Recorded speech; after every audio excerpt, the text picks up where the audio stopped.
Sessions court में क्या हो सकता है संभावित? गौरव कोचर जी, सेशंस कोर्ट से क्या किसी तरह की राहत की उम्मीद है रिया को? सर लेट्स सी, अभी कोई कमेंट करना बहुत अर्ली है कि सेशन कोर्ट से क्या आएगा। जो जुडिशरी का विजडम होगा, जो भी ग्राउंड लिए हैं इन्वेस्टिगेशन में अभी, क्योंकि बहुत इनिशियल है अभी रिमांड पे।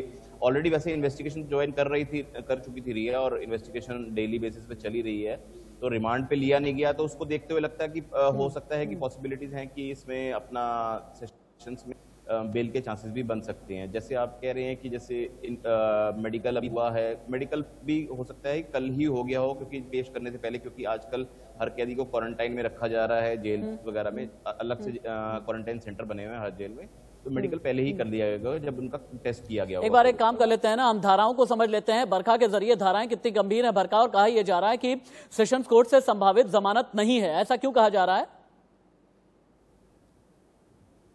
बरखा शर्मा सुन पा रही है? चलिए, बरखा तक मेरी आवाज नहीं जा पा रही, लेकिन और वो तमाम बातें अच्छा बरखा बोलिए। खर्च करने को लेकर की गई हैं कि ड्रग्स का प्रोक्योरमेंट किया जा रहा था, उनको खरीदा जा रहा था, और फिर किसी के इस्तेमाल को लेकर पैसे जो खर्च किए जा रहे थे, बहुत संगीन धाराएं जो है वो यहाँ पर लगी। और इसी वजह से यहाँ पर कल बेल भी रिया चक्रवर्ती को नहीं मिली, और सेशंस कोर्ट में भले ही यहाँ पर उम्मीद रिया चक्रवर्ती की ओर से की जा रही होगी राशिद कि उनको बेल मिल जाएगी, लेकिन बहुत मुश्किल ये स्थिति अभी फिलहाल है। क्योंकि जब रिया चक्रवर्ती की कल बॉडी लैंग्वेज हमने देखी थी, वो इसीलिए थी क्योंकि उन्हें बहुत ज्यादा उम्मीदें थी कि शाम को जब बेल की अर्जी, जमानत अर्जी दी जाएगी तो वो अर्जी यहाँ पर एक्सेप्ट कर ली जाएगी, लेकिन वो खारिज कर दी गई। कल भी मुश्किलात पैदा हुई थी, और आज भी ये कहा जा रहा है कि सेशंस कोर्ट में बहुत ज्यादा मुश्किल होने वाली है। ब्रिजमोहन जी के पास में एक बार चलते हैं। ब्रिजमोहन श्रीवास्तव जी, मुझे ये बताएं कि सुनने में ये आ रहा है कि शिवसेना, एनसीपी और कांग्रेस बहुत ज्यादा डरी हुई है, क्योंकि रिया चक्रवर्ती ने एनसीबी को कई बॉलीवुड हस्तियों के नाम बता दिए हैं, और इनके कनेक्ट बड़ी बड़ी पॉलिटिकल पार्टीज के साथ में हैं, और इस वजह से आप लोग बड़े घबराए हुए हैं। कितना सच है? बिल्कुल इसका कोई आधार नहीं है, ये तो खाली बात करने के लिए बात की जा रही है।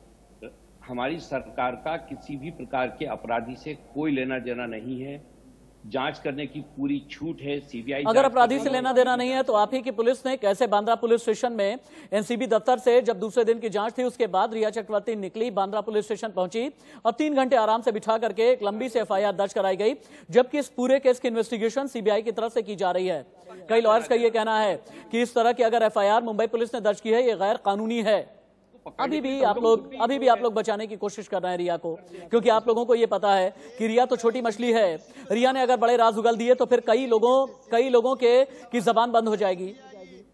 मैं आपसे यही कह रहा हूं, इससे सबसे ज्यादा बीजेपी डरी हुई है, क्योंकि देवेंद्र फडणवीस और गोवा की सरकार इसमें फंसी हुई है। गौरव आर्या कहां गायब हो गया? आप बताइए, गौरव आर्या का आपको नाम सुनने को मिल रहा है? संदीप सिंह, जिसने प्रधानमंत्री की फिल्म बनाई थी, उसका नाम आप बता पा रहे हैं कहीं? उसका चेहरा दिखा पा रहे हैं आप कहीं?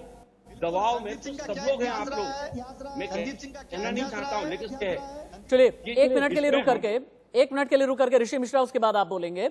मैं प्रीति सोमपुरा के पास एक बार फिर से चलता हूं, क्योंकि प्रीति भायखला जेल के ठीक बाहर से लाइव रिपोर्ट कर रही हैं।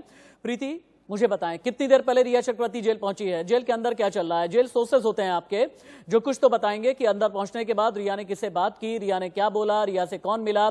जेल मैनुअल के मुताबिक अभी नियम कायदे कानून रिया चक्रवर्ती के लिए क्या है?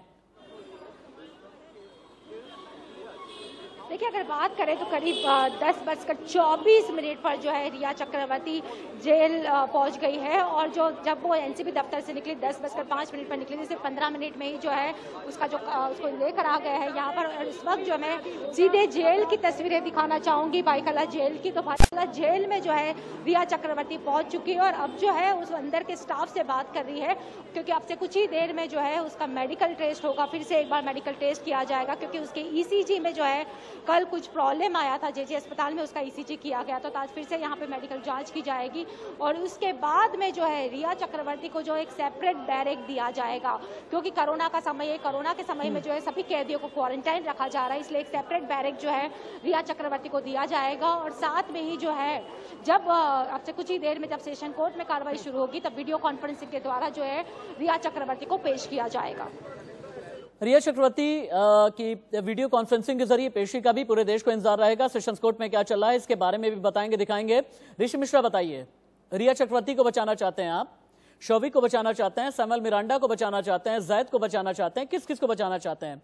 चलिए एक एक नाम बताएं। ऋषि मिश्रा, बचाते रहिए, सब जेल जाते रहेंगे। आप राशिद भाई, आप एंकर हैं, आप कुछ जज बनने की कोशिश ना करें। आप एंकर हैं, आप एंकर की भूमिका में रहिए। अरे जब आप जैसा राजनीतिक विश्लेषक जो होता है, अगर आप जैसा राजनीतिक विश्लेषक अपील, वकील, दलील सब करने लगता है ना, तो फिर सही के खिलाफ तो मैं खड़ा हूंगा।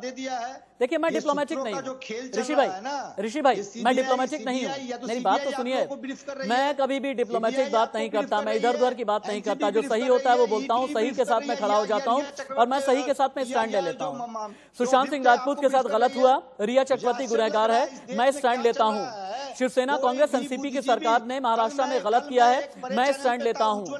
मेरा स्टैंड एकदम क्लियर है कि सीबीआई आप ही के चैनल पे, सॉरी आप ही के चैनल पे उज्जवल निगम साहब ने मुझे सपोर्ट किया, कहा कि ये सीबीआई ब्रीफ कर रही है क्या? सीबीआई मीडिया घरानों को ब्रीफ कर रही है क्या? ये अभियुक्त ब्रीफ कर रही है। ये सूत्रों का खेल बंद कीजिए। और दूसरा, आप एंकर हैं, आप जज बनने की कोशिश मत कीजिए कि रिया चक्रवर्ती दोषी है, फन्ना दोषी है। ऋषि मिश्रा, मुझे मत बताइए कि मुझे क्या बनना चाहिए, क्या नहीं बनना चाहिए। मुझे ना तो आपके ठप्पे की जरूरत है, न ही आपके ज्ञान की जरूरत है।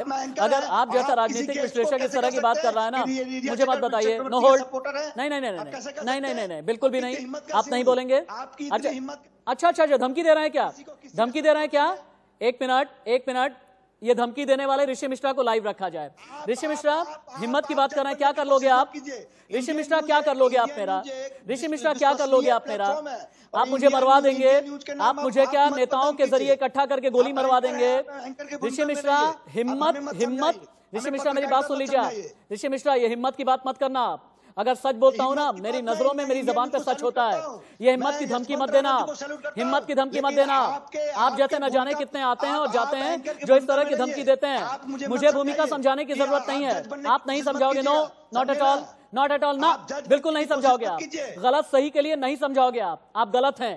अगर आप ऐसी सरकार का सपोर्ट कर रहे हैं, इस वक्त जानते हैं आप क्या कर रहे हैं? आप माउथपीस बने हैं, आप मुखपत्र बने हुए हैं। अभी आप माउथपीस बने हुए हैं। आपके सामने अभी राजनीतिक महत्वाकांक्षा है और यहाँ पर हिम्मत की बात मत कीजिएगा।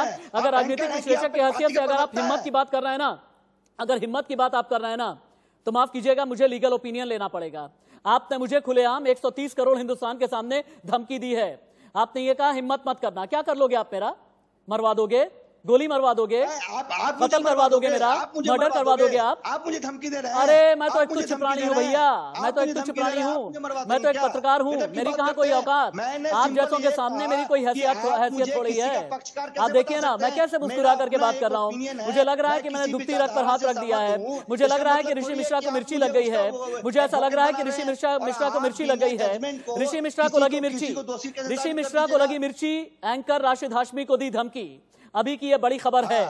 और ऋषि मिश्रा ने दी मुझे धमकी, कहा कि हिम्मत मत कर लेना, सच बोलने की हिम्मत मत कर लेना, सुशांत सिंह राजपूत के गुनहगारों पर कुछ भी बोलने की हिम्मत मत कर लेना। लेकिन ऋषि मिश्रा, आप जैसे 1, 10, सैकड़ों, हजारों, करोड़ों भी आ जाएंगे ना, जो झूठ का पुलिंदा बांध करके और झूठ का सपोर्ट करने वाले आ जाएंगे ना, उसके बावजूद भी राशिद, मेरी हिम्मत अगर देखने पर आओगे ना, रिया चक्रवर्ती जेल में है, ये मेरी हिम्मत है। मेरे साथ पूरा देश खड़ा है, ये मेरी हिम्मत है। मेरे साथ पूरा देश खड़ा है, मेरे साथ मेरी सच्चाई है, ये मेरी हिम्मत है। मेरे साथ मेरा सच्चा ऑर्गेनाइजेशन है, ये मेरी हिम्मत है। मेरे साथ में हिंदुस्तान है, ये मेरी हिम्मत है। मेरे साथ में हिम्मत है कि आप जैसों की जबान के खिलाफ आवाज उठा सकूं, ये मेरी हिम्मत है। ये मेरा संयम है कि आपकी आवाज बंद नहीं कर रहा। जानते हैं अगर चाहूं तो आपका माइक्रोफोन डाउन कर सकता हूं, लेकिन नहीं करूंगा, क्योंकि देश ये देखे कि बेशर्मी की जबान कैसी होती है। देश ये एक बार देखे कि किसी भी पत्रकार को हिम्मत की धमकी देने वाला कैसा होता है। एक राजनीतिक विश्लेषक किस तरह की बात करता है। एक पॉलिटिकल एनालिस्ट ये दावा करता है कि वो न्यूट्रल है, वो तटस्थ है। लेकिन मुझे ऐसा लग रहा है कि मैंने बहुत ज्यादा फुटेज दे दी है। आप बैठे रहें, आराम से दोबारा लौट करके आता हूं। पैनलिस्ट और भी हैं, बैठे रहें। यूनिट फुटेज, मुझे टीआरपी नहीं चाहिए। मुझे आप जैसे लोगों का सर्टिफिकेट नहीं चाहिए। आप गलत हैं, गुनहगारों के आप साथ में हैं। और आपने मुझे हिम्मत के नाम पर धमकी दी है। ब्रिजमोहन जी बोले, रिबट करें। ब्रिजमोहन जी आ सकते हैं बीच में।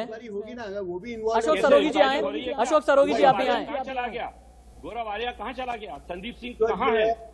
आप बताइए। कोई प्रूफ नहीं है जैसे प्रूफ नहीं है। संदीप सिंह ने प्रधानमंत्री की फिल्म नहीं बनाई, प्रोड्यूसर नहीं है वो उस फिल्म का। अरे तो फिल्म बना ली तो भाजपाई हो गया क्या? गौरव आर्या, अरे बृजमोहन जी, अगर फिल्म बना ली तो भाजपाई हो गया क्या?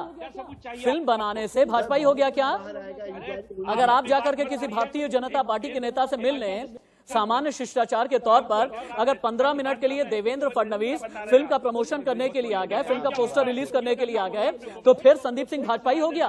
ये कौन सी बात होती है? क्या बात कर रहे हैं आप? क्या बात कर रहे हैं आप? नहीं जा रहे हो, पीछे कारण बताइए। खाली इसलिए आप पीछे जा रहे हैं कि वो सही बात नहीं बताएगी आपको। क्या बात करते हैं आप? ये गौरव साहब, हमारी बात चल रही थी, कोचर जी बैठे हैं, कोचर जी वकील मुझे ऐसा लग रहा है ना, मुझे ऐसा लग रहा है कि एनसीबी, ईडी, सीबीआई सीनियर है, पर अशोक जी ने कहीं गलत कोई विड्रॉ करके गलत ऐसा कोई स्टेप लिया। श्रीवास्तव जी देखो, लीगली ब्रिजमोहन जी को सुन लीजिए, देश के जाने माने लॉयर को सुने, ब्रिजमोहन जी को सुने, ब्रिजमोहन जी को सुने ब्रिजमोहन जी को सुनिए ब्रिजमोहन जी को। कौन सा उन्होंने डिसीजन देना है, क्यों डिसीजन, इतनी जल्दी क्या डिसीजन की है? मुझे तो ये बात जरूर है राशिद भाई, आपको आपको शांति के साथ बात करनी चाहिए। कारण ये देखिए, आप जब हम लोगों को अपने यहाँ पे बुलाते हैं तो हम आपसे बात करने आते हैं।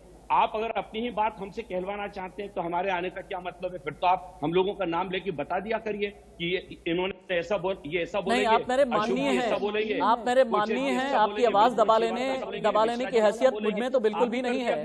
लेकिन मैं एक न्यूट्रल बात तो करूंगा ही करूंगा ब्रिजमोहन जी। मेरी हैसियत नहीं है कि मैं आपकी जबान दबा लूं, मैं तो एक तुच्छ प्राणी हूं। मैंने ऋषि मिश्रा को भी बोल दिया है। कोचर जी, गौरव कोचर अपनी बात कर लें, एक काम कर लेते हैं, एक बार गौरव कोचर जी बोल लें, ब्रिजमोहन जी उसके बाद बोल लीजिएगा। गौरव कोचर बोले, गौरव कोचर बोले, गौरव कोचर जी बोलिए। क्या है तरीका, क्या देना चाहते हैं हम लोग देश को? हजार लाखों लोग अपन लोगों को इस समय देख रहे हैं। ओके, ठीक है। लोगों से प्रेरणा लेते हैं कि राशिद भाई कैसा बोलते हैं, कोचर साहब कैसा बोलते हैं, अशोक जी कैसा बोल रहे हैं, ब्रिजमोहन कैसा बोल रहे हैं। मैं आपको शिक्षा नहीं देना चाहता, लेकिन मैं आपसे ये विनम्र अनुरोध करता हूं कि अपने अच्छे ढंग से बात करें। अब एक बार गौरव जी को सुने, एक बार गौरव जी को सुने। मैं बहुत अच्छे ढंग से ही बात कर रहा हूँ ब्रिजमोहन जी। गौरव जी को सुने एक बार। गौरव जी बोले। 6 महीने बाद पहली बार फिजिकल हाईकोर्ट चालू हो रही है और मेरा पहला ही मैटर है, अगर आप इजाजत दें तो मैं क्विट कर दूं। गौरव कोचर जी बोलिए।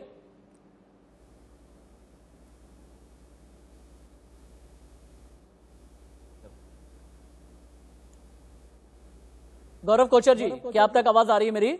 अगर मेरी आवाज आ रही हो तो आप बोल सकते हैं। आप कुछ बोल रहे थे गौरव जी। मैं बोल रहा था कि मैं क्विट कर दूं। 6 महीने बाद जो है हाईकोर्ट चालू हो रही है, एक बार 6 महीने बाद फिजिकल अपीयरेंस हो रहा है, तो मुझे क्विट करने की इजाजत। मुझे ऐसा लग रहा है कि कहीं कनेक्टिविटी में कुछ प्रॉब्लम आ रही है, मेरी आवाज कहीं और पहुंच रही है। गौरव जी तक भी मेरी आवाज नहीं जा पा रही। एक बार ब्रेकिंग न्यूज को फिर से पूरी स्क्रीन पर लेकर के आए और प्रीति सोमपुरा के पास मेरे ख्याल से हमें फिर से एक बार चलना चाहिए। चक्रवर्ती का फेवर लगातार करती चली आ रही है। दीप्ति जी, आपको लगता है कि सेशंस कोर्ट से जमानत मिल भी सकेगी? एनडीपीएस की जितनी गंभीर धाराएं लगी हैं। आपको मेरी आवाज आ रही है? आवाज आ रही है, बोलें जी। प्लीज अब सवाल पूछे फिर से। सवाल मेरा यह है कि रिया चक्रवर्ती के खिलाफ एनडीपीएस एक्ट की बहुत गंभीर धाराएं लगाई गई हैं। क्या यह माना जाए कि बहुत लंबे समय के लिए जेल की हवा अब रिया चक्रवर्ती को खानी पड़ेगी? जी देखिए, हम लोग बहुत जल्दी में हैं और मुझे ये लगता है कि अभी अपराध के उनके ऊपर एक्विजिशंस लगे हैं, साबित तो होने दें। साबित होने के बाद निश्चित तौर पे इस पे जो सजाएं पहले से मुकर्रर की गई हैं वो सजा की हकदार होंगी अगर वो साबित हो जाता है तो। लेकिन अभी हमें इंतजार करना पड़ेगा निश्चित तौर पे, तब तक जब तक ये ट्रायल चलता है और इसके बीच में कई प्रोसीडिंग्स होंगे, कई प्रोसेसेस होंगे, सारे एविडेंसेस, और जब तक उनके खिलाफ सब कुछ नहीं हो जाता, जब वो साबित करने में फेल हो जाती हैं, तब जाकर उनके ऊपर। ओके, ठीक है। दो जगह का अपडेट बहुत जल्दी ले लेते हैं प्रीति सोमपुरा से। प्रीति सोमपुरा, भायखला जेल के अंदर क्या चल रहा है, सोर्सेस क्या बताते हैं? और चलिए, प्रीति सोमपुरा से अभी संपर्क नहीं हो पा रहा है। मेरे ख्याल से ऋषि मिश्रा के पास एक बार फिर से चलना चाहिए। ऋषि